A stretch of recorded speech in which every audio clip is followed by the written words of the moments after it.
Dirty Sports Podcast.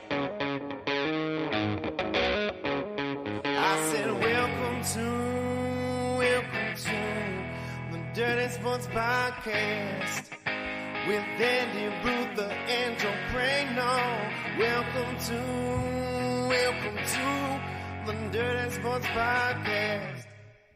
Welcome to another episode of the Dirty Sports Podcast. I'm your host, Andy Ruther, coming to you live from Cincinnati, Ohio, with my co-host from Los Angeles, California, Joey No Chill Prano. Hello, Andy. Morning to you. Morning to you. Got it. I think I just realized I still have some cream cheese in my mustache from the bagel I just smashed. Like the casualties of the mustache. All right. I can't even remember you without the stash. It's been a while since it's been on now. Since it's been on for reals. Like I was going through some old photos on my phone, clearing out things, and I saw a few, and I was like, "Wow, that's what Prano looks like without a mustache." Yeah, it wasn't many, but there was a couple. Yeah, I mean, I had a beard forever, and I went through a short window a couple years ago where I was clean shaven for a minute, but I mean, I'm pretty much stash exclusive since I think when I broke my knee, I let it all, obviously I wasn't shaving or whatever, just got super straggly and then whatever. And then the first chance I had to shower and whatever, I took a shower and just shaved every bit of my face off, grew a beard back, shaved it into a mustache, and then I think that's it. I think it's been on since then. That's about almost 3.5 years. Yeah, probably about 3 years ago that it was okay. that I went back to the stash, after the whole recovery and everything like that. Yeah, 2020, man. Yeah. I mean, Nick was living on the couch at that point. Yeah. Because I remember the first time I actually went for a walk was, I think, when the second or third episode of The Last Dance aired. That was the first time I was able to go outside and go for a walk with a cane. And I had a beard then. You still got that cane? I do, yeah. You walk around like a pimp with that thing. Yeah. I need to get a cane. Just to get a cane. I saw a woman last night. I couldn't stop laughing. She walked right into Kroger, perfectly normal, not even large or obese or anything. Woman walked right into Kroger, just got right on the motorized cart. I was like, that's a pretty baller move. Yeah, You're just I don't feel like walking. Yeah.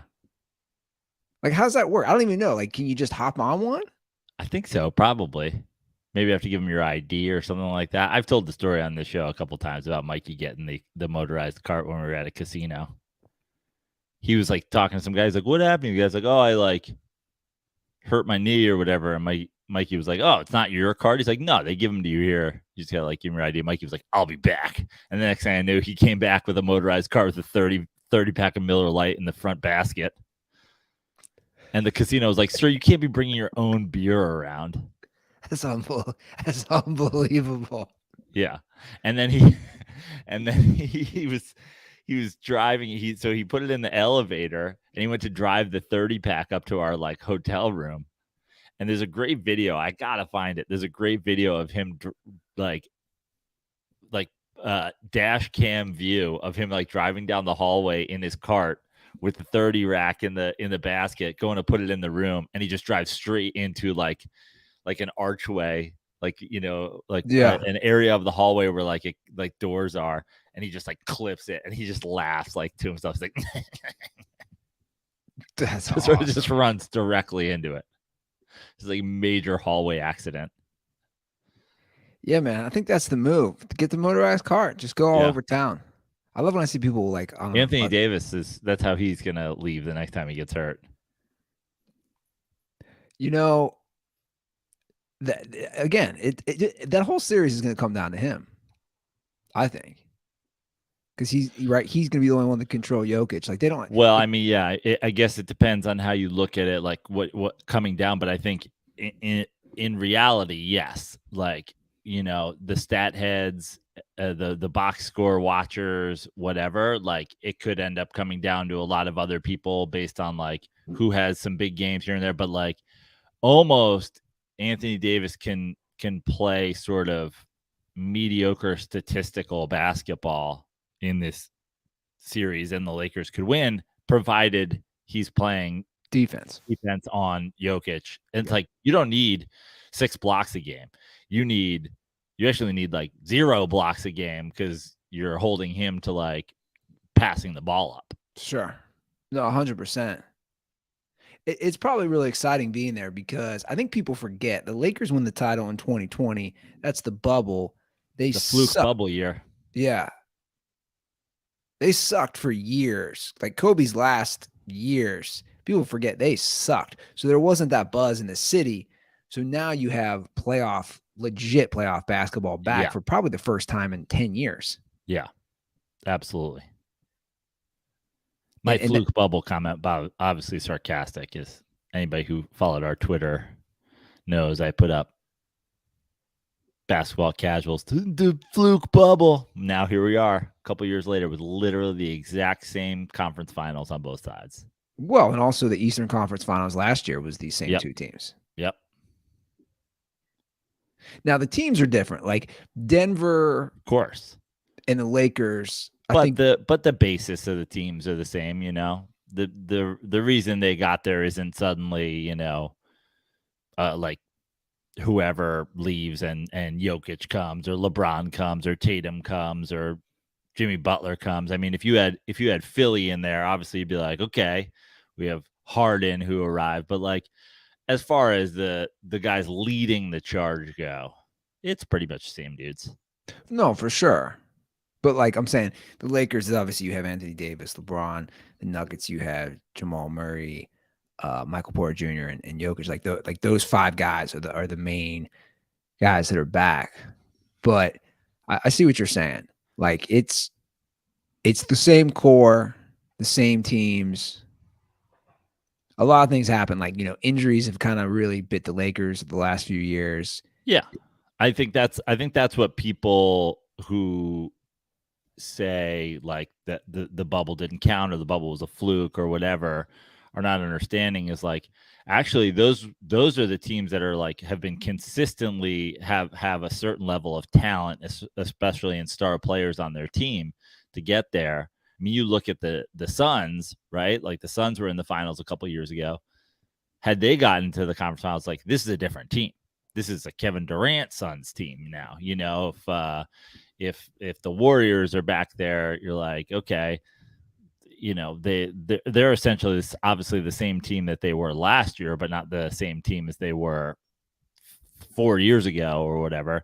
And when you look at why some of those teams that are in there now didn't get there the last couple of years, okay, you have a LeBron and Anthony Davis injury in the West, and so I don't know. I think to me, you look at these teams that you have an 8 seed and a 1 seed in the East, and you have a 7 seed and a 1 seed in the West. It's like it really almost kind of doesn't matter, provided your stars are healthy and ready to go and ready to perform down the stretch. Yeah, for sure. I mean, the seeding, it really doesn't seem to matter as much, obviously, this year, but a lot of years. Like you've had obviously very exciting playoffs. It's probably one of the best playoffs I can remember in my lifetime. You're going to have what's shaping up for a great conference finals as far as matchups and star power and teams. You have a lot of question marks with coaches, and this continues now, right? Like the Doc Rivers problem rears its head again. Like I at what point I saw a great list of statistics. I'm going to pull it up right now. Yeah, please do. Because I was about to say, at what point are we just gonna? I mean, this is going on 20 years, guys. We're just gonna retread and retread. I did not fact check these personally. But these all seem like legit statistics to me. Doc Rivers has lost an NBA record 32 closeout games. Doc has lost an NBA record 7 series when leading 3-2. He's lost an NBA record 10 game sevens. And he's lost an NBA record 12 series when holding a series lead. And then, of course, we have the 3-1 losses. Was that a tweet? That was a tweet. You should shoot that to me so I can just take a look at that. That's all I need to know. That's all I need to know, man. I just don't understand why he just keeps getting chances. He keeps getting chances because he takes teams to the playoffs and he takes teams deep in the playoffs. Yeah, but what's your goal? What's your goal? Your goal should be to win a title, not go deep in the playoffs or make it to the playoffs. I was arguing with somebody about, I don't know what the topic was, something in the NBA. I think it might have just been Jordan, LeBron. What is it usually? And somebody said, Doc Rivers thinks Michael Jordan. And I go, who gives a shit? Like Doc Rivers. Like and the dude was like a legendary NBA coach. I was like, legendary for his absolute choking failures. Like, it's actually kind of remarkable. Doc Rivers has been coaching since the late 90s and has 1,000 NBA wins. What's the do we have a comparison for him for another sport?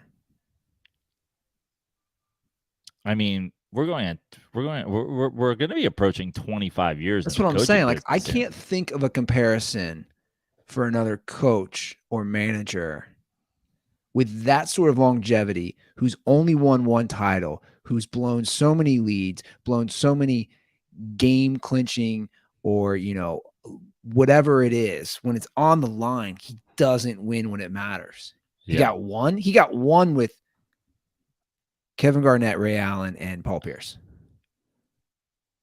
Who was your manager when the Reds won? Is it Piniella? Lou Piniella. That's his only one, right? Yeah. I think that's his only win. He had a lot of... He had the Rays. He had the Cubs. He had the Mariners. I mean, he had... Oh, you're hitting me with Sweet Lou. The Yankees, of course. I mean, he had a fair amount of good squads. He finished first. I'll just look. He finished first.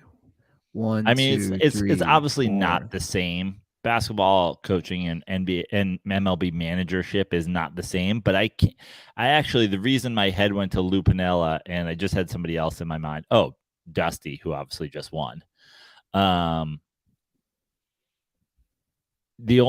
reason I immediately went to baseball is like, it's the only place where you can kind of be a guy who manages teams really well for a long time and keeps the job without winning a title, because baseball is so tricky and so, like, it's almost 2 different seasons, and there's only so much you can do, especially when it comes to playoffs, if you don't have the pitching or if the pitching doesn't step up or whatever. So, like, that's why my head went to baseball, because really, especially in the NFL and a slightly less so in the NBA, it's like, if you're not there contending, going to Super Bowls or going to NBA finals or going to conference championship rounds, you just don't make it. Well, you know what else I would like to see? I would like to see who he's losing to. So my point is this: when I say that, I mean the coach, because he has such a track record. I'm not trying to take anything away from what's the Celtics coach name? Joe Mazzulla. Mazzulla, but like, he's a first year. You know what I'm saying? Like, he's been bad. Joe Mazzulla's been bad. Like, you're getting out bad. Okay, so you think he's been bad, and I don't know enough about him, but you're getting out coached by first year guys. My point. And you're up 3-2. You're getting out coached, man. You've been doing this 25 years. I don't even necessarily know if even Joe Mazzulla is out coaching him, but it's like that is what the Sixers potential to win a series against a team that is significantly more talented from top to bottom. Now, the Sixers have the MVP, right? James Harden had a great series. So top heavy wise, the Sixers are there. But top to bottom, the Celtics have a better series. Better But team. a better roster. But this should be the advantage you have. This is the advantage the Heat had over the Knicks with a more talented team when the Heat have significant guys out. You're missing guys, and the Knicks have, on paper, better talent to start the series. And what happens to Julius Randle, who obviously I have been very critical of, but he's completely fucking shut down in this series. Where is Doc Rivers in just going let's take Jason Tatum away? Where is Doc Rivers in strategizing an offensive game plan for Embiid where he's not getting locked up by Al Horford in a game 7? So I just put into YouTube previous title search, because I knew we had a few Doc Rivers. This shows nothing's changed. Right after the bubble, this is September 17th, 2020. It's actually you, Tug, and I. Doc Rivers is who Prano thought he was, is the title. June 21st, 2021, a year later, after that NBA Finals, Doc Brown is a better coach than Doc Rivers. I'm saying those are from 3 and 4 seasons ago. How, my point is, on our show, how many times are we going to do this? How many times are we going to discuss and say, Doc Rivers ain't that guy? He's that dude in the grocery store saying, you ain't that guy. He ain't that guy. He's not. And listen, I think I've been very clear, especially going back a couple weeks ago before it was announced. I thought there was no doubt about it. In my opinion, there was no doubt about it that Jokic was winning the MVP. Now, Embiid won it, and Embiid certainly had an argument to win it. So that's kind of where we are with Doc Rivers right now. It's you're not the Clippers going up against the Warriors. No. You're not whatever. You have the league MVP, whether it's sort of rightful or not. It's not like they lost to the Nuggets. You have you have the best player on the floor. What do you do to it? What do you do with it? The bizarro world. Just the flipping of the numbers. In a game 7, Jason Tatum has 51 and Embiid has 15. Yeah, it's crazy. I know. But he's just gonna keep getting recycled. There's no he end in hasn't been sight. fired, right? No. I don't know he's going to get recycled if he doesn't fucking get thrown out. But I know, but my point is, after the Sixers, he'll go somewhere else. And then you have the Suns firing Monty Williams, which, I think is more of an interesting discussion. Did he deserve that firing? Because he goes to the finals just a couple years ago, and then he plays, this Nuggets team pretty tough. And you're also you didn't give him a full season with these guys. They looked really good at times in this series in terms of oh man, if they come out and have this game tomorrow, this is a different series. Now, they got blown out to be eliminated, but to me, you can fire Monty Williams if you want. But then the question is also, who are you hiring? And then the other thing is if we're not looking at it in a vacuum, in a league where Doc Rivers can just always have a job, the idea that Monty Williams, Doc Rivers been to a fucking finals without an all-time super team? 3 Hall of Famers. I Here's guess my he did went to the. Did he go to that finals with the Magic? Way back when? Was that him? Or was he already on this? no, he was on the Celtics, man. Wait, what do you mean way back when? Like the The Shaq one? no Or he was the still playing. yeah The Dwight Howard one? yeah No, he was already coaching on the the Celtics. Celtics. Yeah. Yeah, he was coaching the Celtics. Here's my problem with the Monty Williams firing. I'm sorry. They were complete dog shit before he got there. This is their wins. Let me go through the 4 years before he was hired. They win 23 wins, 24, 21, and 19. I mean, they weren't just bad. They were awful for 4 years. It'll be interesting if this is like if we get the coaching carousel now. It'll be interesting if Budenholzer ends up somewhere and Nick Nurse ends up somewhere and Monty Williams ends up somewhere.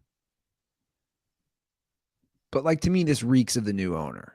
This reeks of he trades for Durant. He's getting in fights with Jokic. This is like, hey, I'm the new guy. I'm gonna put my imprint on the team. I own them now. But again, you were dog shit before he got there. Yeah, did they have a real disappointing year last year with the best record and they don't even make it to the Western Conference Finals? Sure. They To made me, always like, again, I understand that you got blown out. But to me, and this is the same thing we always talk about with LeBron's finals appearances and in some way, I guess the Doc Rivers situation to some degree, but like how often can Doc get this as an excuse? It's like for Monty Williams, like you weren't favored to win that series. You're not expected to win that series. Sure. I didn't think you were going to win that series. Like if you go back to when they traded for Durant, I still said they might make the Western Conference Finals, but I still don't think that they're better than Denver. Like to me, firing a guy for not overachieving more is always. I mean, obviously, listen, like I have a Mike D'Antoni's face tattooed on my lower back as a tramp stamp. You know, like no one is a bigger stan of like, don't fire a guy who just because he overachieves, but he doesn't overachieve as much as you wish he could have overachieved. But to me, like, I actually think the Suns fared better in that series than I expected them to, in a way. Like, sure, it wasn't a 7-game series, but like, it could have been. Well, and that's what I want to bring up. I don't think he's fired if they win one more game, which is crazy. It's crazy to think, oh, you lost in 6, you're fired. If you lose in 7 as the underdog, you're not fired. What? Yeah. And I mean, I think it's Denver wasn't great on the road, but they go to Phoenix in game 6. They blow you out. Like, are you not prepared? Blah, blah, blah, blah, blah. But like, again, to me, it's like, I didn't expect you to win this series. Well, and also we discussed it last episode. Now, Doc Rivers had the home game to close him out. Sure. And they fucking lost. Then he goes and he gets blown out in a game 7. Well, we discussed it. Like Kevin, like what is Kevin Durant? I mean, that's the point. You know, you can put it on the coach and you can fire the coach. Where's KD been without a super team? Like, it's not good, man. And I know it's not just one player. It's 5 guys on a court, and Devin Booker closed with 2 very bad games, especially for his standards. But it's not good, man. We said it's about his legacy. Shout out to Kellen Winslow Jr. His legacy just took another hit. I mean, I don't know what else to say about it. Yeah, I mean, I think there's a couple, like, to me, the other thing, and I'm by no means a Kevin Durant defender. I like Kevin Durant. I think Kevin Durant's an all-time top 10-ish, you know, in the realm of top 10-ish player. But again, this comes back to the Monty Williams firing. It's like, dude, you got him at the trade deadline. Like, this isn't baseball. You didn't add a reliever at the trade deadline who, like, made your bullpen a little bit better. You didn't add Juan Soto in the middle of your lineup, and you're like, okay, we're like, you added a guy to an NBA team, and then for fucking 2.5 months, and then you just expect him to go on and win the championship? And that, like, is that the level? That's where we're at now. I went and I traded for one of the best players, and I paired him with Devin Booker. You have 3 months to figure it out, become a championship team, or I'm fucking shaking this whole thing up. You want to fire Monty Williams after next season if you guys don't win if you straight up don't win the title. Like, if you go to the finals and you don't win the title next year and you want to fire Monty Williams, to me that makes a lot more sense. Yeah. So we found out our guy. We found out our guy who didn't vote for Jokic. Amazing. He really is amazing. Like, this is. Now, did you hear the statement? Did you hear the audio? And did you read the? Wait, I was talking about Jokic not winning the MVP. So it's Mark Jackson. Yeah. And Mark Jackson apologized and explained himself. I have his tweet. Of course, it's Mark Jackson. He didn't have him in the top 5. Right. So he explained himself, and if you listen to the actual audio, there's an audio recording of it, of him explaining himself. I believe him. Essentially, he's saying that he voted for it almost as if it was like a first-team All-NBA thing. He's like, if you look at my thing, I have 1 center, 2 forwards, and 2 guards.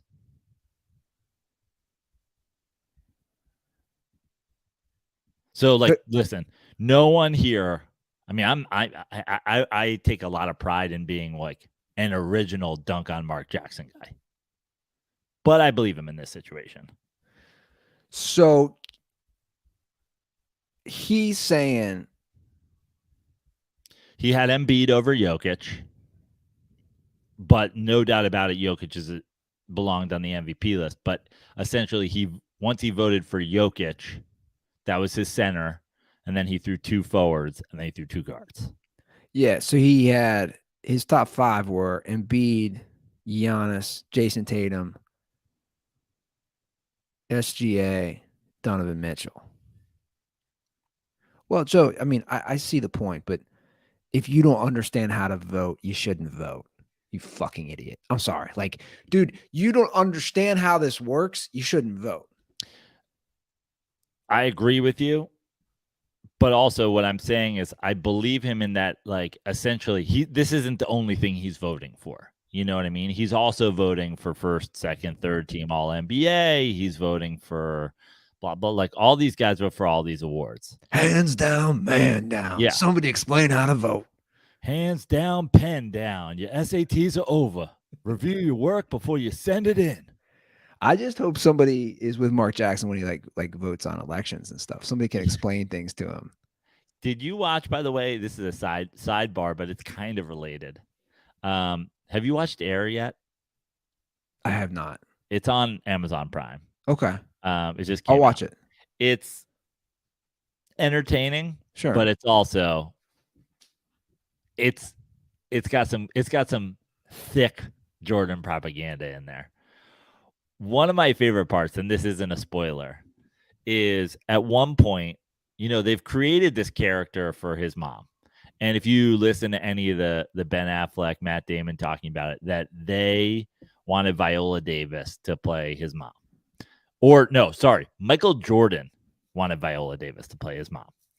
And they were like, great, why don't you just get fucking Marlon Brando to play your dad? You know what I mean? They were like, dude, it's like one of the best actors in the world, like, to play your mom. And he was like, yeah, that's what I want. So then they like worked hard to get her. And part of working hard to get her is they like increased her role in the movie. They made the mom part like sturdier so that they could sell it to a great actress. Sure. And they get her. And they're open about this. This is out there in interviews and whatever. And that's fine. It's a movie. Like, it's no big deal. But at one point, the Viola Davis character is negotiating with Matt Damon on the phone and starts listing all the things that Michael's going to become in the NBA. And it's so funny because they write a scene where Viola Davis is listing like deep NBA awards. She's like, my son's going to be MVP, finals MVP, NBA All-Star Game MVP. He going to be defensive player of the year. It's like, what? Like, he's going to lead the league in VORP, PER, box plus minus, offensive plus minus. Things that didn't even exist. Yeah, and you're like, I don't think Michael Jordan's mom knew about fucking defensive player of the year when Michael Jordan was coming out of college. No. You gonna give my son a good deal. My son, his value of a replacement player is gonna be greater than anything you ever seen. I saw a funny one the other day. I couldn't stop laughing. Oh my by the way, the reason I brought this up is because Michael Jordan's mom in the movie understands NBA awards more than Mark Jackson in real life. Sure. No, that doesn't You don't know about surprise me. defensive. You don't know about defensive box plus minus, Matt Damon? My son gonna lead it all. I saw a funny one the other day. And it was somebody posted on Twitter. It was a Jordan fan. And they went back to high school through the Olympics. And according to this, Jordan is 11-0. So he's got his 6 finals. He's got his 2 Olympics that are golds. Mm-hmm. He's got his high school. He's got North Carolina. And I'm just like, I'm like, in the comments, you know, things worked themselves out, which I knew they would. People were like, wait a second. And he wasn't comparing to LeBron, but he was. That was the whole point. It was the underlying theme. And I was laughing. People were like, wait a second. So you have to go back to high school to prove that he's the GOAT? Like, high school, dude? Like, we're not going back to high school for anybody. Yeah. But can you imagine about the high, like Jokic was literally probably fighting Russians in high school. Like we're going back to high school. Like, he was probably in a war or something. Jokic was morbidly obese in high school, and he was like sitting. He was in one of the motorized carts going around a Russian supermarket eating donuts. And then he woke up one day, and he was still 300 pounds. He had just grown 2.5 feet, and he was like, "I go to the NBA." I did think it was funny. I'm gonna have to watch that now. And it's good, and there's some good performances, and it's funny. But there's moments where you're just like, we're doing this thing now, like at the end, and it's like, and Michael Jordan went on to win 6 NBA titles. He's the greatest basketball player of all time. And then there's like another thing, and it's like, some people think he's the greatest competitive athlete to ever walk the earth, and I'm like, whoa, we took a leap there. I don't remember Michael Phelps quitting the Olympics because he was mentally and physically exhausted. Yeah, well, for sure. Well, obviously that'll lead us to the Lakers Warriors game 6. And obviously LeBron had a hell of a game. What do you have? 39 and 9. Yeah. Straight beast mode, taking the ball to the hoop. And, you know, I'm watching this and I'm just thinking, like, I just, at what point, like, I don't even care about the GOAT discussion. Like, I'm just going to put that on the side for a second. Yeah. How can you watch that game and just not be in awe/appreciative of a 38-year-old doing this against the defending champ, a team that's won 4 titles in 8 years? It's like, it's fun to watch. If you like sports, I don't care what sport. If you like sports, it's the same way I felt seeing Brady win a Super Bowl with the Bucs. You're like, holy shit, this is happening at this age. How can we not just appreciate this? This playoff run and this series against the Warriors specifically, again, I'm gonna agree with what you said, is like, let's put the GOAT thing on the side. Forget that. As everybody knows, I have believed LeBron James is the GOAT for about as long as we've been doing this show. So my mind is made up. Let's leave that on the side for now. I think the thing about what LeBron James is doing in this playoff run, and specifically in the series against the defending champs, a super talented team, plays a certain way that he has a history with, etc. The thing that I appreciated about this, and that I think is fascinating to watch, is something that we've been talking about the last couple of weeks, was like the way he's sort of a coach on the floor, like almost beyond a coach on the floor. Like the way he's directing people, the way he's essentially he's running the game. And it's becoming more and more now that every single NBA player has a podcast that they record from the locker room after the game. It's becoming more and more like discussed, like Steph Curry and Draymond talking about like, oh my God, dude, you got like when you watch the way this dude talks to his teammates, the way this dude knows what we're going to do before it happens. The part of this run to me is this conservation of energy where he's not going full tilt all the time so that he can go full tilt on chase down blocks, where he can go full tilt in transition on offense. The way he's managing his team, what the GOAT discussion aside, what this performance has shown me, or like kind of reinforced for me, is some people just simply don't have the basketball IQ to even appreciate what LeBron's doing for his team outside of the box score. When we talk about all the things we've talked about on this show so far, LeBron James straight up closes out that series if he's on the Sixers. Like, they don't fucking Doc Rivers doesn't get out coached because Doc Rivers doesn't need to fucking coach when you have LeBron James. You know what I mean? Like, Yeah.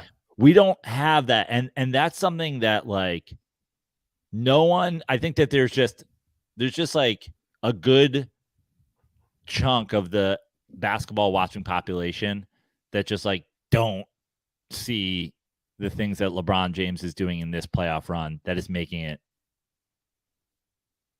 possible for the 7th seed Lakers with Austin Reeves as their third option to be where they are, to have dethroned the defending champs.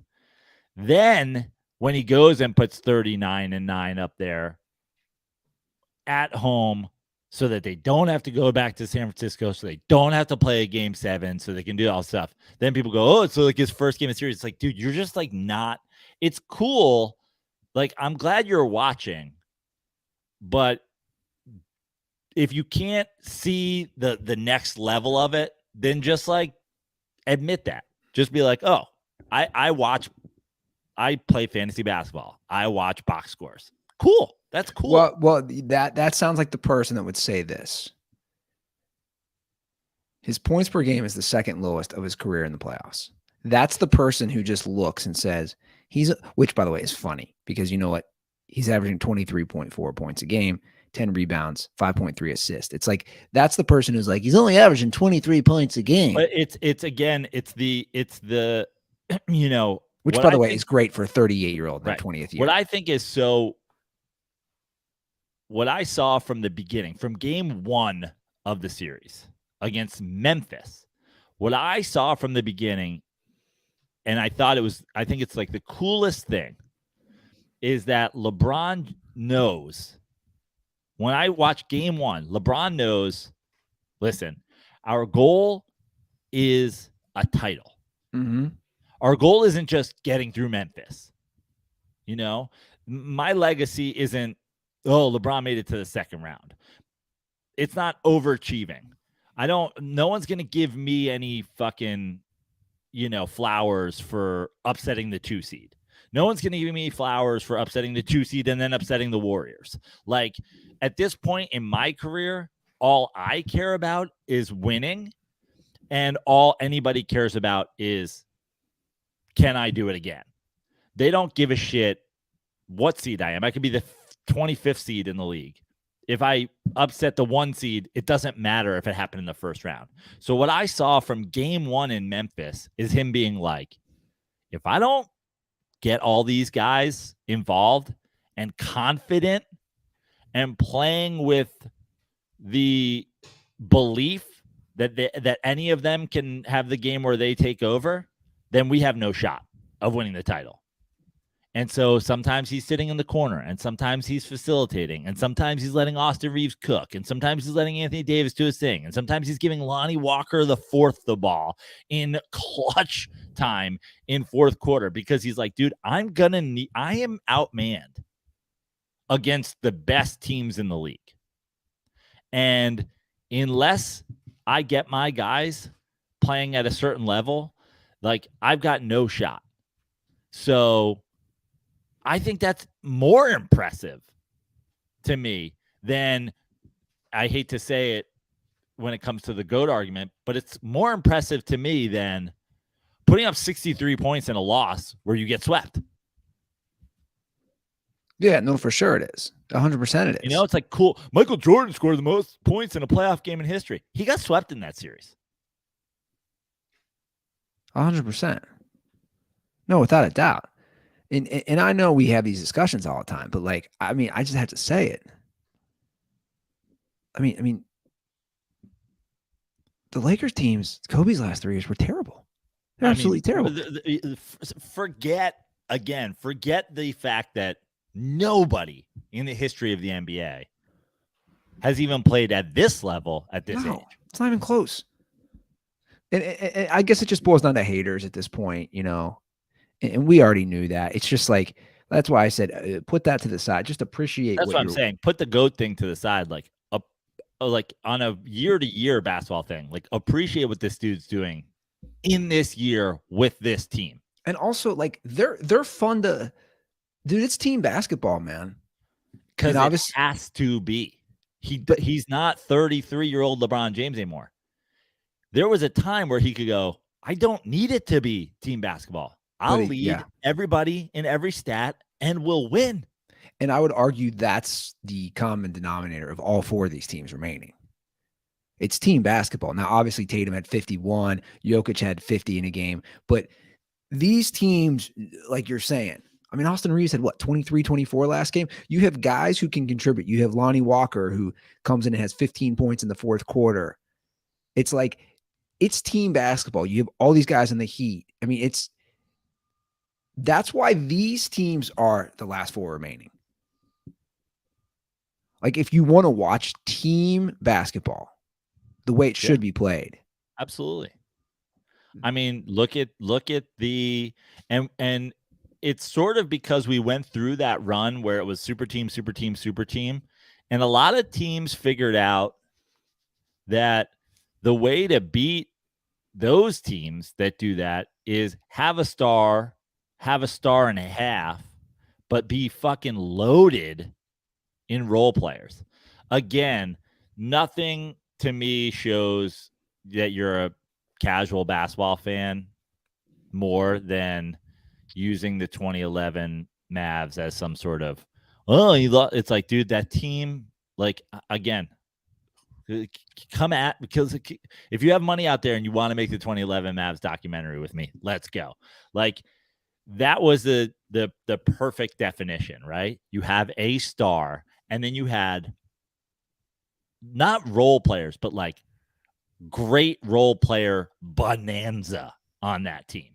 You know, you have Tyson Chandler, who's going on to win Defensive Player of the Year. You have Sean Marion, who's like a fucking however many time All-Star and a great wing defender. And you have wing defender on wing defender on wing defender. And then Terry, you have a great spot-up shooter. Terry and Peja, 2 of the great three-point shooters of all time. Jason Kidd, who became a great three-point shooter late in his career.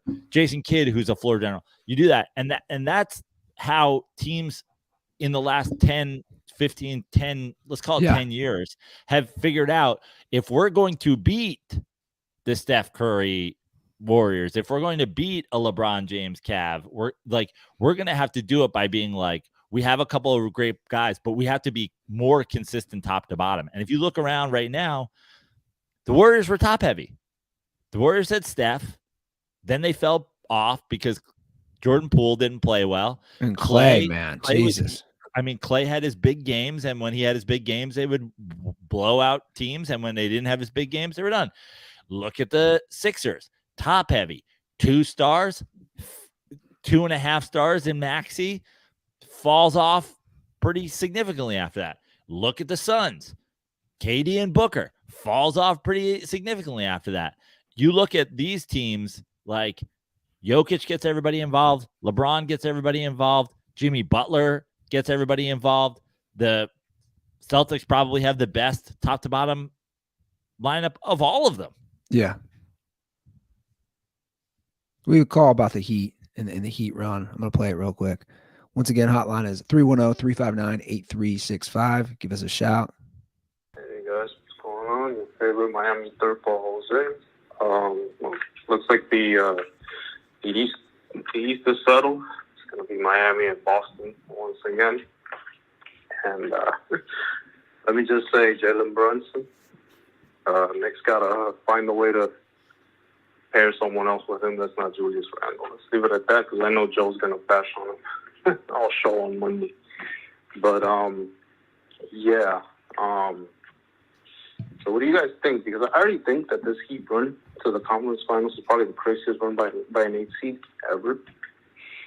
Because, you know, the Knicks run in 99, it was a shortened season. It was a 50-game season. So if the Heat make the finals somehow, if they upset Boston and make the finals somehow, do you think this is the craziest, like, underdog finals/championship game run in, like, any other major sports?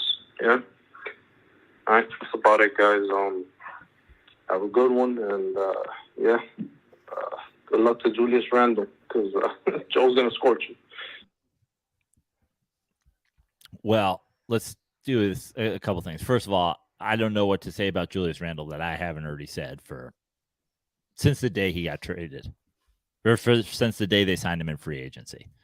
There's nothing more for me to say about Julius Randle that I haven't already said.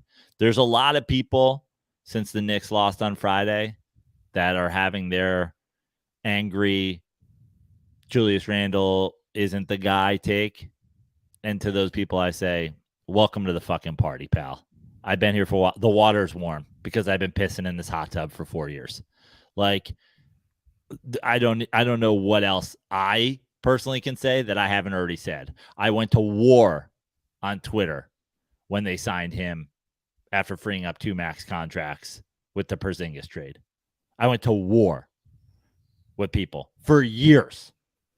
I have said this is not the guy. I have said this team has no future if he is the go-to guy on offense. I have said Julius Randle has an alpha problem. I have said the Knicks have an alpha problem. I have taken a million shots at Julius Randle, who thinks he's the guy who should have the ball in a closing moments. We can shit on that turnover by Jalen Brunson. I'll go so far as to say, yeah, it's a bad turnover. Jalen Brunson's gonna be he's gonna kill himself all year. Also, Julius Randle cut to the fucking basket. The weakest, shittiest, half-assed cut I've ever fucking seen. So there's nothing more for me to say about Julius. Like, you know, if you're a New York sports talking head the last couple of days, do it. I've been doing it. When LeBron James, I don't want to say when because I actually don't think it's going to happen, but if LeBron James were to win this title and there would be guys all over the place going, well, that's it. He's the GOAT now. Guys, I've been here. I don't need to do the fucking Julius Randle takedown thing. I've been doing the Julius Randle takedown thing since he signed with the Knicks. So we'll leave that Julius Randle thing at that. He stinks, and he is not the guy, and the Knicks do not have a future with him in a forefront role on the team. If the Heat get to the NBA Finals, if they get through Boston, this is the craziest run of an underdog in my lifetime in sports that I know. I don't know if some 8-seed hockey team's gone on to win the championship. I don't know if some 8. I think the Kings did a few years ago. Yeah, cool. I don't know. Hockey, we'll get Ryan on to talk about that, you know, next week or something like that. But in baseball, there's less rounds. It's not as impressive. In football, it's one game. You're not playing 7-game series. What's your Giants, though? I mean, but still, they won 4 games. Like, you know, I love the Giants. 18. But I love the Giants. But if that Super Bowl against either of those Patriots teams are 7-game series, how often do you think they come out on top? Yeah, that's fine, but like they beat an 18-0 team when they went. What'd they go in that year? They were 6 seed or were they 5 seed? They were 6 seed, I believe. Yeah. That's the equivalent of an 8 seed. Yeah. I know, but I'm saying because of the series situation. I gotcha. I mean, obviously, yeah, it's the most impressive if they make it to the finals. Especially let's not forget, they had to do the playing game.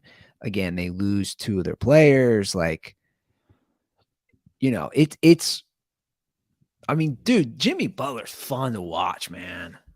He's fun to watch. And I don't know what gets into him in the playoffs, but playoff Jimmy, that is a thing.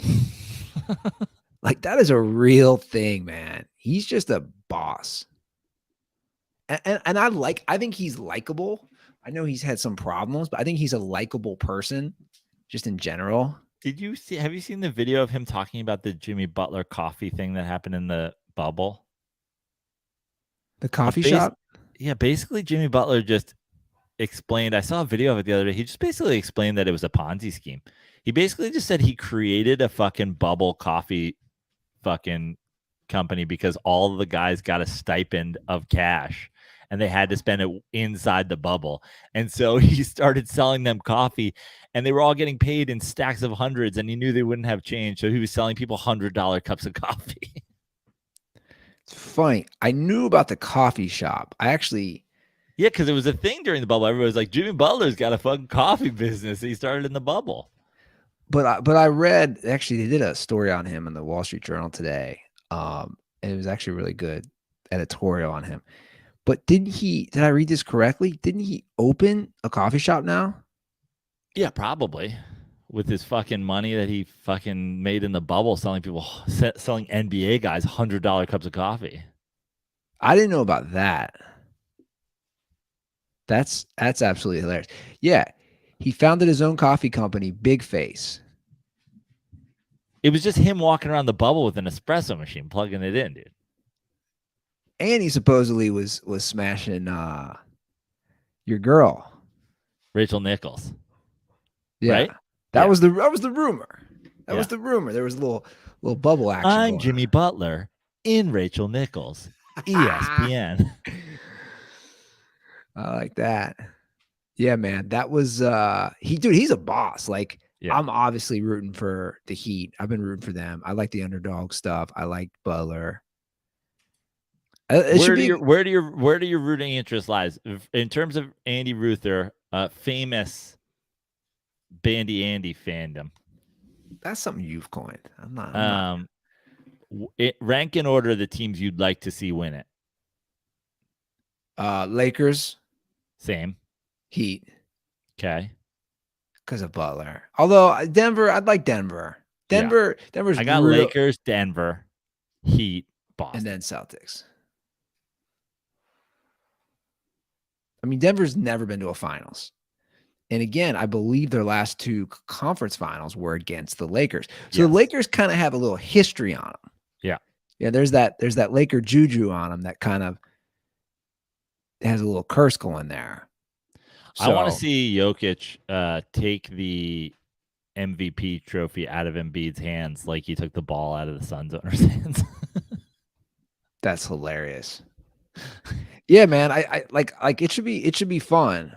Again, you have some interesting matchups. Somebody put into one of the AI machines Nikola Jokic stripping Joel Embiid of the NBA MVP trophy. I mean, talk about a thing that fucking aged like milk over the course of like a week and a half. What's that? Joel Embiid, NBA MVP. Yeah. I know. It's crazy. I mean, I like I said before, I didn't even think it was gonna. Like, I was pretty open and vocal that I thought Jokic was gonna win. So I was shocked. I know with the thrill, we can't give it to a guy 3 times. I was shocked that even that happened. But goddamn, it's not like Embiid made a good fucking case for it. No, he made a terrible case. And the Sixers are throwing each other under the fucking bus all over the place. PJ Tucker's fucking calling him out in press conferences, and then he's saying him and Harden can't do it alone. Like, dude. Well, there was more to that quote. I know that quote got blown up. The Embiid one? There the full context. Yeah. I know, but he still said it. And the PJ Tucker quote isn't in full context. Still feels like he's saying, "Hey, Joel Embiid just not going hard enough in the clutch, in the crunch time." Yeah. Well, obviously there's some turmoil there, and it just doesn't seem like all the pieces fit well, including the coach, which we've discussed. I didn't have much faith in the Sixers. Like I said in that series, I thought it might go 7, and it did, but I don't know. It's just like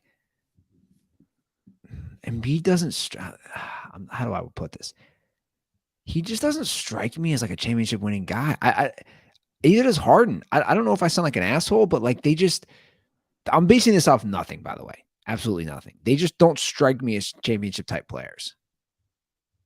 I think with Embiid, and he needs more of Jimmy Butler in him. He also needs a little more Jokic. Either like the thing with Jokic is you're taking over or you're getting your guys good shots. And Embiid's kind of just like, I'm not taking over, but also you figure it out. He's not giving guys the ball in position where they're like, oh, I'm passing up on like the three where he's doubled and he kicks to the corner to James Harden to win that one game. That's like everybody fucking jizzed on themselves. Like, oh man, he fucking recognized the double. He saw Jaylen Brown coming and closing on him, and he knew he had Harden in the corner, and he missed. Dude, Jokic makes it 60 times a game. Yeah, I know. Maybe they should all get together with Ja Morant and figure some stuff out. Ja Morant. Jesus. Bro. I can't believe we made it this far in the show without talking about fucking Annie Oakley. I was taking my morning shit yesterday. And I was like, what? I just see Ja Morant trending. I'm like, and then I'm like, I see the video and I'm like, what? Like I caught it basically right as it was leaking because I was also up early, like with my daughter, and I'm just like, what the? He did it. Like Yosemite Morant. He did it again. Yeah, I mean that's what he is. And it's just so fucking pathetic. It's childish, man. I think you're gonna like it. Yeah. Here's the video, but like it's like he's rapping with his boys, whatever. He's just hanging, chilling. They're doing an Instagram live, and it's like, why are you pulling out the gun? Like your tweet said on Dirty Sports, and dude, no one asked you to pull out a gun. Yeah, no one. I think you're gonna like this. Take I have on this, Andy. So we talked about his like fake gangster shit the last time this happened. Yeah. Demetrius, that's his name. Demetrius, he so wants to be a thug. He so wants it. And first of all, that's just like sad, dude. Like you're from a fucking good family, you're in the NBA, you're super rich. Like, why is this even a part of something that you like need so fucking badly? Like, why do you need so badly? You just feel like a fake. You feel like other guys clown on you because you're fucking like whatever. But it's like, who cares, dude? You think fucking people didn't clown on fucking JJ Redick for being a fucking white guy from Duke?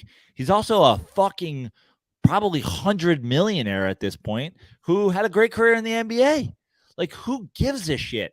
But the thing about this is, are you caught up on that Succession? I am.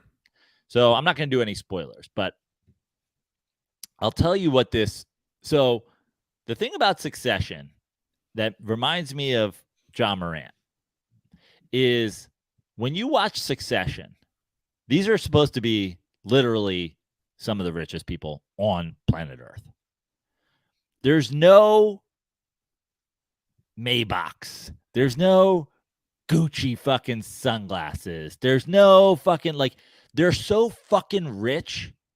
And this is part of the costume design of the show, part of the tone of the show is they're never in fucking rich people brands because at some point you get so fucking rich. You're beyond that. You never even see the characters on Succession pay for anything ever. You've never seen them pay for anything ever one time in their whole fucking life. They don't pull out a credit card. They don't have fucking stacks of cash because here's the thing. The guy who's got the fucking stack of cash that he's fucking dancing with is trying to show that he's rich. A guy who never has to pull out even a credit card to pay for something is truly rich because people go, we know where to fucking send the bill. Yeah. Ja Morant is the girl in Succession who shows up with the fucking Burberry bag that they make fun of for a whole episode. The fucking they're mocking the girl who has a rich person's item, but she's around people that are so rich that it actually looks fucking sad and fake. Ja Morant has a ludicrously capacious bag.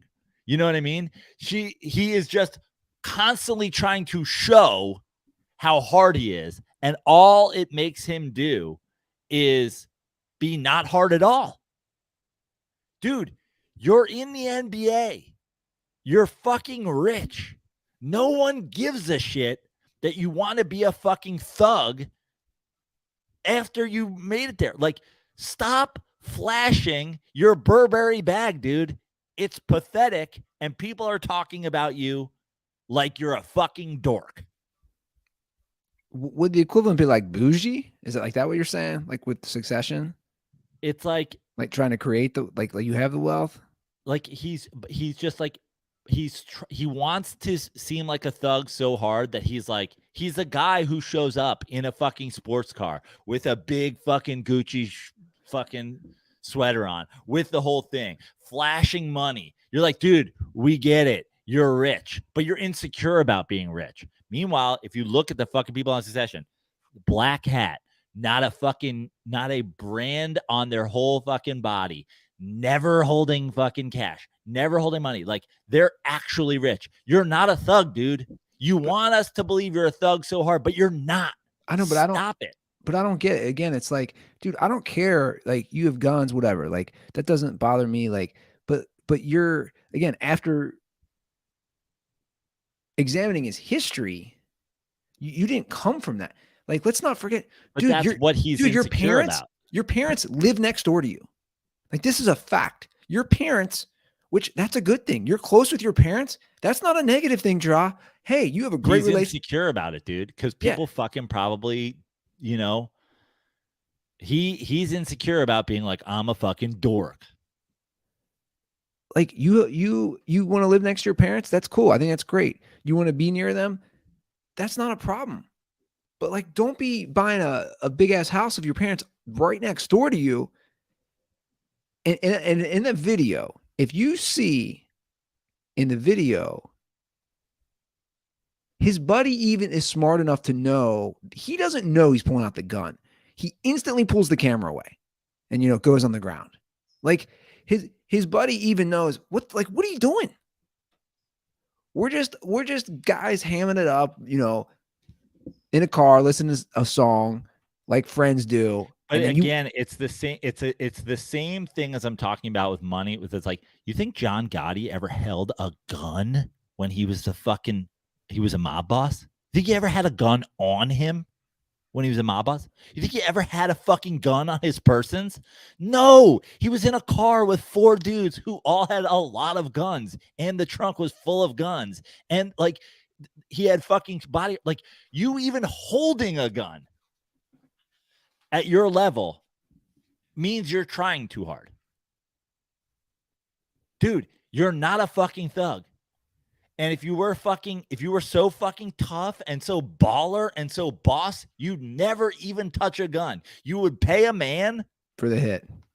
You remember when P. Diddy fucking got the gun charge, and the guy just went to jail for P. Diddy. The guy was just like, yeah, it was my gun. He was like, oh, no, it was my gun. And they were like, dude, I don't think so. I think it was P. Diddy's gun. He's like, no, it was mine. I'll go to jail. I'm going to jail. And they were like, dude, I don't think you should do that. He's like, no, I'm good. I bet you that dude is rich as fuck now.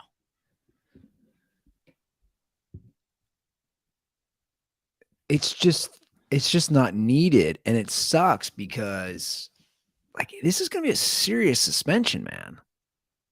Because he's stupid and insecure. Ja, do you remember, dude, when we watched that tournament? I said, I'll take Ja 1. He's amazing. He's amazing, but he's insecure and stupid.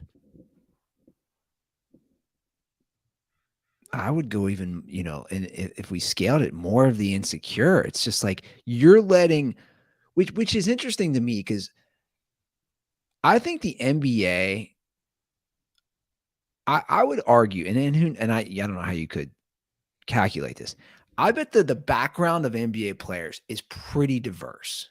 Now, it's obviously predominantly black, but I'm saying I do think this. I think the background of where guys come from, there's the Grant Hill type guy who came from a family with money because his dad, you know what I'm saying? Like you have all, and then you have the guys who grew up pretty Steph rough. Curry, Klay Thompson, fucking Euro guys. That's like, that's what I'm saying. Like, and then you have like a Jimmy Butler whose mom threw him out at 13, and then his friend's family raised him. Like you have the argument I'm saying is, what are you trying to showcase? His dad wouldn't even talk to him because he was too busy making propaganda documentaries about himself. Like what are you doing? I don't who are you trying to flex for is my question. If I who is it? Other NBA guys who maybe had some rough upbringings? Is it non-NBA guys? What image are you trying to put out is what I'd ask him for who and why. But it's just insecurity. It's not even really about that. It's like, this is something with like you see women who do like they get plastic surgery or they get their lips done or they put on the makeup and they do this and they're fucking dieting or whatever. And you're like, who are you doing that for? You're not doing it for guys. We don't give a shit. Like, you know what I mean? Like guys are just like, what do your boobs look like? Like, look on the internet. Like, the fucking guys don't give a shit about all that stuff, but girls do it because they're insecure how they look to other girls. Yeah. Like, when a guy gets ready to go out and he's like, I'm going to the bar. I'm going to meet some women. I'm going to blah, blah, blah, blah, blah. You're putting on your fucking cologne. You're doing your hair or whatever. If you were like, me and the boys are going to go watch basketball at Andy Ruther's place and eat fucking Domino's pizza, there'd be sweatpants, there'd be mesh shorts, there'd be hats. Like, no one's fucking trying. But you tell a woman she's going out to brunch with other women, you better block off 6 to 7 hours for her to get ready. And that's Ja Morant. He's insecure about how he feels with other NBA players, not how he feels to you and me. Other NBA players think he's a fucking dork, or they probably don't even. He just thinks that they do. So his insecurity is ruining his life. I mean, it is. It's next level. That's what's so mind blowing because he is so good. Like on the court. If he doesn't know his buddy's live, right? He doesn't know his buddy's live. What the fuck is that if he doesn't know he's live? Yo, bro, send me that video where I flash that fucking gun. I'm going to put it in my camera roll. Bro, why do you want video of you rolling around in a car with your boy flashing? Like, what is this? I mean, what are they saying? I'm trying to look now. We got 8 games before. They're saying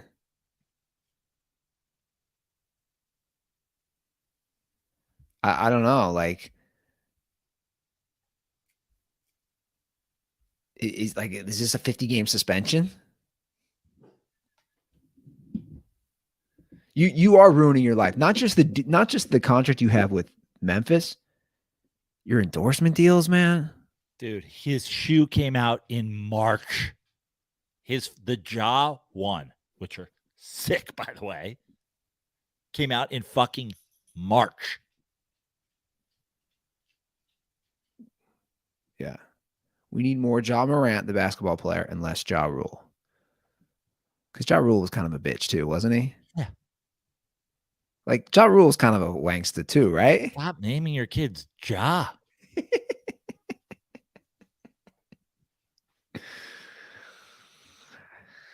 I don't know. I still can't believe it.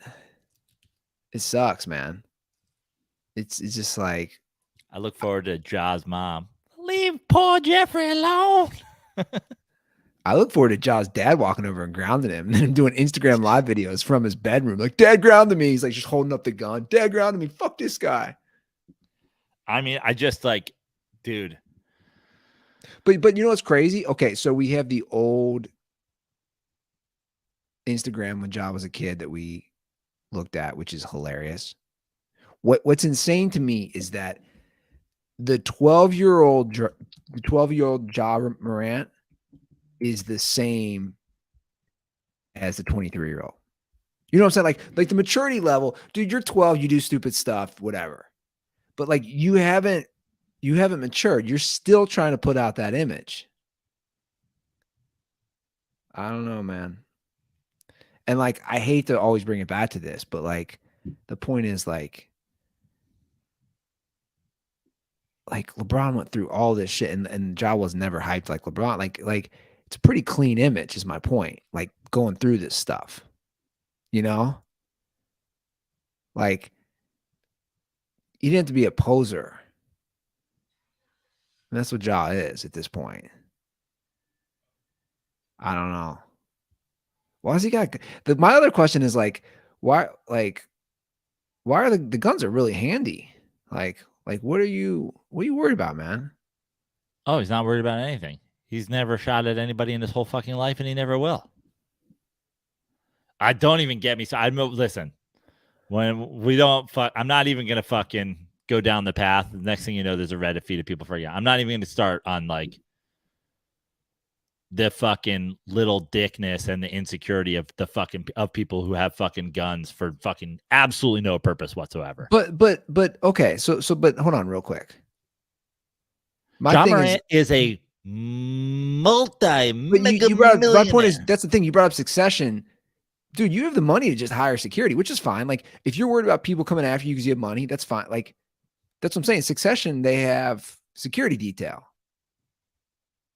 I'm sure everywhere Shaq goes, he's got a security guard. Even though Shaq's a massive dude, he's got security. Yeah, Ja Morant doesn't have a gun for fucking security. He has a gun because he likes to play with fucking guns and feel like he's a fucking cowboy.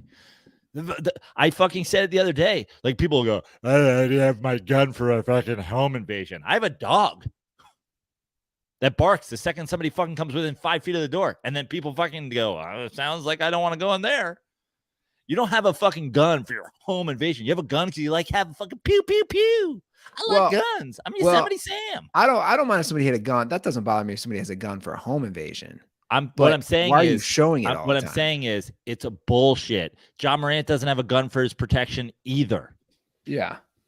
There's a fucking laundry list of things that will protect you better than fucking carrying your fucking gun in your car while you and your buddy fucking rap along. But we don't even know if he's carrying it for protection. Like maybe but I'm saying that would be what he says he has it for, right? You would assume. But we know he doesn't have it for that. We know that he has it because he likes to hold it. Which is fine, but like you got to use your head, man.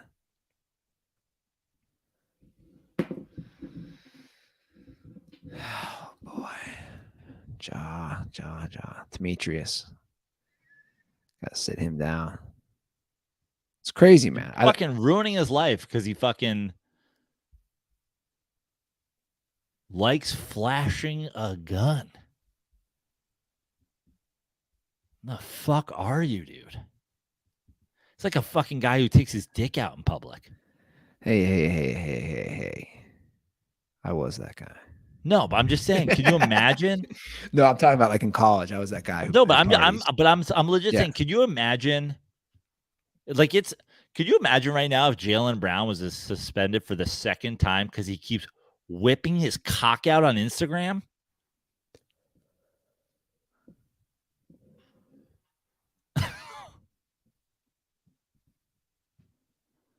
Yeah, well, I don't like. I don't even know. Like, I don't know what he needs, or if he just needs professional help, or what he, like a psychologist, or what he needs. But you gotta figure it out, man. Because at the end of the day, you really are ruining your life. Seems like what he needs is a 50-game suspension, and then never to be fucking with guns anymore. What did Gilbert Arenas get? Wasn't he? Doesn't he get 50 games? I don't even remember. And listen, it's certainly not on the level of pulling a gun on somebody in your own locker room, but it is, again, it's the same thing as they said with Draymond Green when he gets fucking technicals, like, and then the suspension. It's based on, past actions. Dude, it's bad for the NBA for you to whip your piece out on social media. So they fucking told you that. They suspended you. They made you do an interview where you talked about how you learned something. They made you go to fucking fake rehab, and then you did it again. Not even 2 months later. That's what's crazy about it. Just a couple months later. Or no, it's probably 3 months later, but whatever. He has never shot someone. He will never shoot someone. But boy, does he like to fucking imagine it. And he's gonna see this, and Josh's gonna go out and commit a murder because he saw you say that. I mean, like, that's kind that's of how like, he thinks. That's kind of like the next iteration of it. It's like, dude, are you that fucking insecure about being a fucking dork or whatever? Like, are you gonna shoot somebody to like prove that you're hard? I mean, I think it is. I think that's like the next iteration. It really is. It's like, I am tough. I'm gonna pull up on somebody. I'll show you, Joe Prano. Well, regardless. What's up, bro? Come on over, Ja.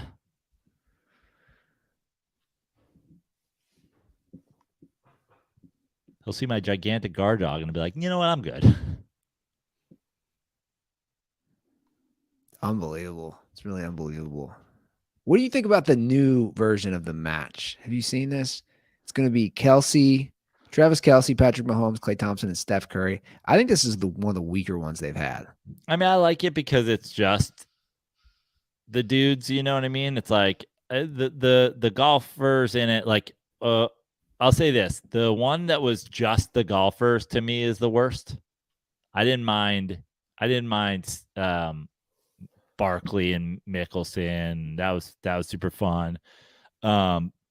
I didn't mind, when you have the Peyton Manning and whatever. But to me, like, I like the golfer pairing with the athlete but I would take the 4 athletes over the 4 golfers. Like, I just like, dude, that's what the PGA Tour is for. Like, I get it. We'll watch you guys play fucking golf. I don't know. It's kind of the matchups are kind of cool. Like, I mean, listen, I'll watch it, but it's not like I'm like, I don't know when the fuck it is. I don't know what month it's in, but I'll watch it. I think it's, let's see here. It's June 29th at the Wynn. 12 holes. What was I going to say? Oh, yeah. I was going to say this before I forget. Will Jackson Mahomes be there? No, him and Ja are riding together somewhere. It's just fucking. I mean, right. It's not a super different situation, is it? Jackson Mahomes and Ja Morant. Well, you think about it. Everybody, like, Ja's insecure about being a fucking,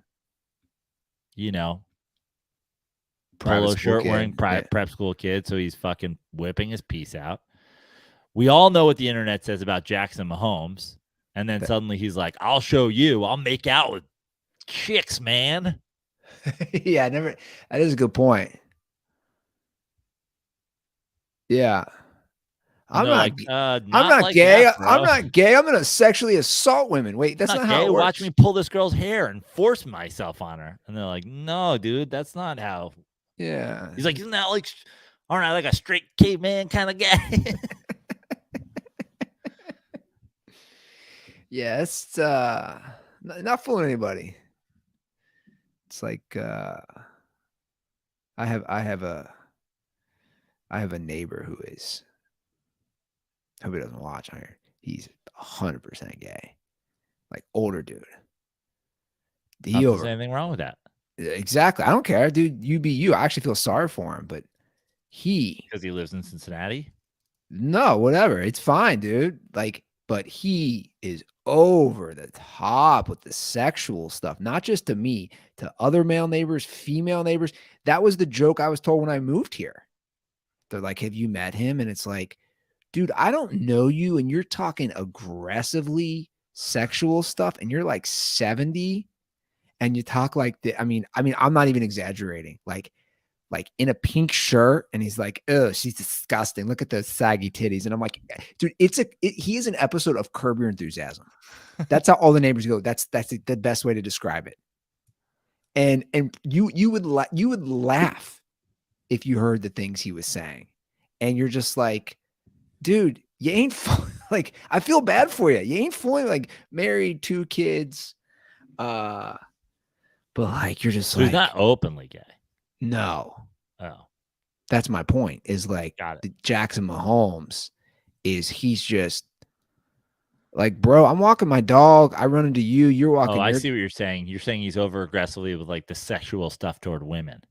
Oh, it's next level. Oh, dude, I mean, I'm not gonna name names, but you remember I had a friend that in LA who was like questionable, and I said when I first moved to LA, I was like, "Oh, what's LA on Halloween like?" And he was like, "Oh, it's just a bunch of fucking gay dudes with their cocks out." And I was like, "What the? Who even says that?" And then I was like, "That seems like you're aggressively covering for something." Oh yeah, that seems like the Ja Morant flashing the gun. 100%. It reminds me of a. There was this dude. I was like, I just asked if like people go out in like costume or whatever. There was this guy at 24 Hour Fitness. That like, dude, whatever. Like, if you work out, you just, you in a way, you get to know people sometimes if they're always at the gym at the same time. And well, I do small talk with this guy, but Prano, his small talk quickly turned from just like normal small talk to being like, he's like, and he also was pretty feminine. He'd be like, I heard there's lots of gays down at the location. I know he was just feeling me out. He's like, I heard they're all down there just like sucking each other off at the location in Hollywood. And I was like, yo, I'm just trying to like use this bench press, bro. What are you talking about?